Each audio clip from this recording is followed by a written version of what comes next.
And our next story comes from Pakistan. 3 days ago, there was a flare-up at the Pak-Afghan border, the Turkham border to be precise. This is where the two sides exchanged heavy fire over some alleged violations by the Pakistani side. And 3 days on, the firing has ceded, but the border remains tense. According to the Pakistani media, the Turkham border remains shut and thousands of trucks are stuck. They have not moved an inch since Sunday. Just how many trucks am I talking about? 6,000 give or take.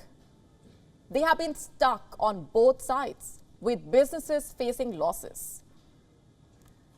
Truckers and local residents are saying that the differences between the authorities are making the common man suffer. They are blaming both sides for failing to resolve the issue. Let's listen in to some voices. I'm traveling from Peshawar to Jalalabad. I have green chilies, green okra, cucumbers and tomatoes in my truck, which have started oozing water. It's a huge loss. All these things are worth millions of rupees. It's a loss for the owners. If they asked us to turn back now, we can't even do that because we don't have money for fuel.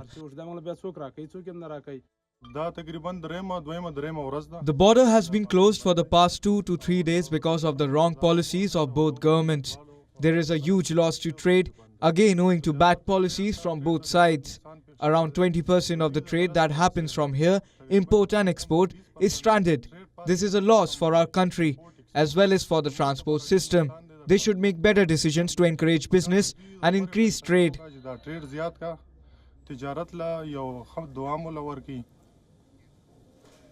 And such is the scale of this crisis that Pakistan's defense minister had to go all the way to Kabul to discuss this. I am talking about Khwaja Mohammad Asif. On Wednesday, he met Mullah Abdul Ghani Baradar, Taliban's acting deputy prime minister. The two sides discussed tensions at the border and the many prevailing points of contention. Were they able to arrive at a consensus? We are yet to find out. This episode is intriguing. It tells you how the Taliban is proving to be a menace for Pakistan. How the same Pakistan that vouched for the Taliban is now caught in a bitter border standoff with it. A standoff which has refused to die down for over a year now. For the unversed, Pakistan and Taliban have been arguing over the Durand Line, this 2,700-kilometer long border which separates the two sides.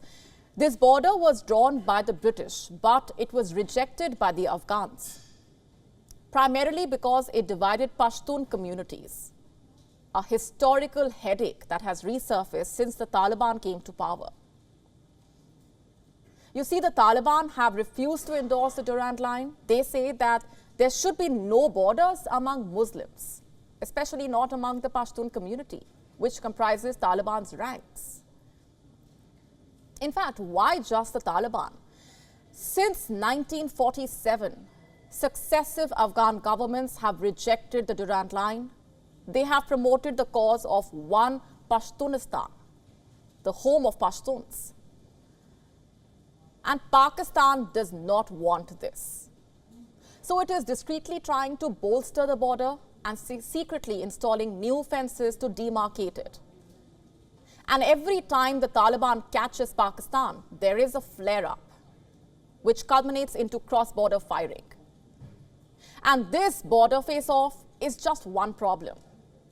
As of now, Islamabad is sinking in a pool of multiple crises. The border is on the boil. The economy is in a mess. The TTP is on the offensive. And the opposition is up in arms.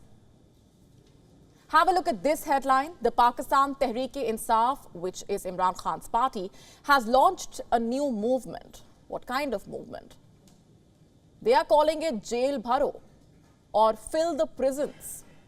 PTI leaders are presenting themselves for arrest. They are forcing themselves inside police vans in Lahore. The optics being dramatic, to say the least. Have a look at this.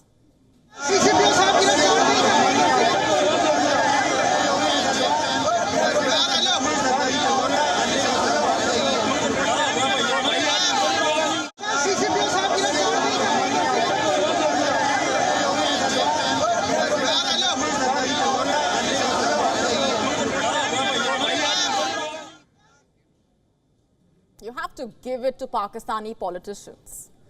They do have a penchant for drama. The question is, why are they doing this?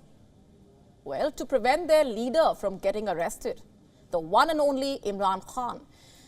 The Pakistan government wants to put him behind bars for inciting terror in the country. That's right. That's the charge that he faces at this point. He has been accused of trying to incite unrest. And what is this all about? The Azadi March that he launched in October 2022. Remember, he rallied his supporters across the length and breadth of Pakistan. But many of them reportedly indulged in vandalism and tried destroying public property. 3 months on, Imran Khan is facing the heat from the government to the courts to the election commission. They all seem to have joined hands against him. Again, I am not saying this. Imran Khan's supporters are. And as if this wasn't enough, Pakistan's National Accountability Bureau is also after the former leader. Reports say the body has summoned Imran Khan and his wife, Bushra Bibi. Why is that? To record their statements in the Toshkhana gifts controversy. Now, you may recall that Imran Khan was accused of selling state gifts from Pakistan's treasure house. And these gifts were apparently sold with the help of Bushra Bibi's friend. This allegedly happened during his tenure as Prime Minister of the country. Now he is out of power, but he is still in deep trouble. Now, here's the thing. For a country that is neck deep in debt, for a country that has no money left, what should be the priority according to you? Jailing a former Prime Minister or getting the economy on track? This is a question that Islamabad must ask itself. WION now available in your country. Download the app now. Get all the news on the move.